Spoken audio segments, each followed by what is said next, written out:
you do that? That is on. That's on. Okay, great. Thank you.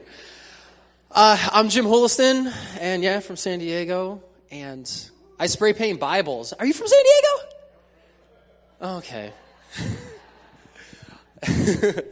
I spray paint Bibles, and show of hands, is there anybody that might be curious as to why I would spray paint Bibles? Okay, very cool.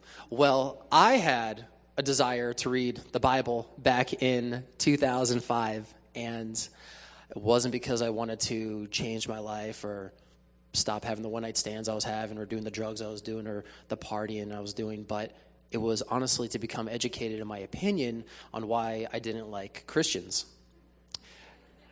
And so I had been given a pocket-sized Gideon Bible that I fished out of a shoebox. I was like, oh, this thing's perfect because it's pocket-sized. I can keep it on me and read it wherever I go.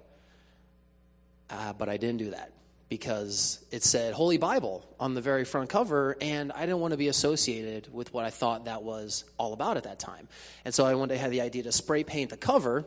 I was then comfortable reading it out in public and began to read it.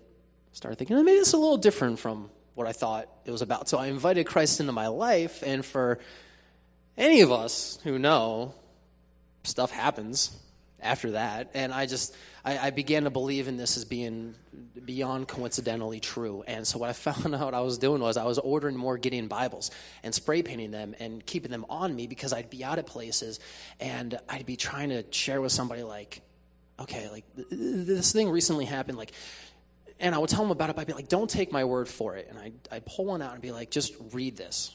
It's the most widely published book in the world. Read it, even if for that reason alone. And then fast forward to March of 2007, I had been believing that God was telling me to, with my life, quote unquote, spray paint Bibles, as if like what Gabe was mentioning earlier, like that was to be my purpose. No clue what it was, but I just began to experiment with this and began to get a lot of really interesting responses. And so step by step since then, it's turned into the Dagger Project. And with the help of friends, we get a whole bunch of Bibles like these. They're all in reference to different scriptures, as any of us here can read. And we get hundreds of them out to young people in San Diego County and beyond, in places like bars and beaches and tattoo parlors and skateboard shops, parks, street scenes, etc. And through our Bible display pieces, through our different themed outreaches, through our Bible spray paint workshops, we get them out to young people for free.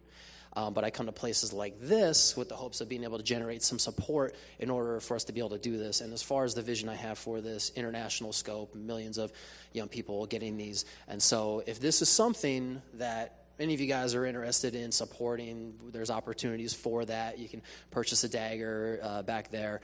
And there's also long-term sponsorship opportunities if you're interested in that. And 3 p.m. is when we're going to be doing a workshop as well. And I remember this time. I totally forgot last time. It was up to Gabe. He was like, oh, yeah, and at 3 p.m. you're doing a workshop, aren't you? I was like, oh, I guess so, yeah. That's kind of why I came up here. I totally forgot to mention that.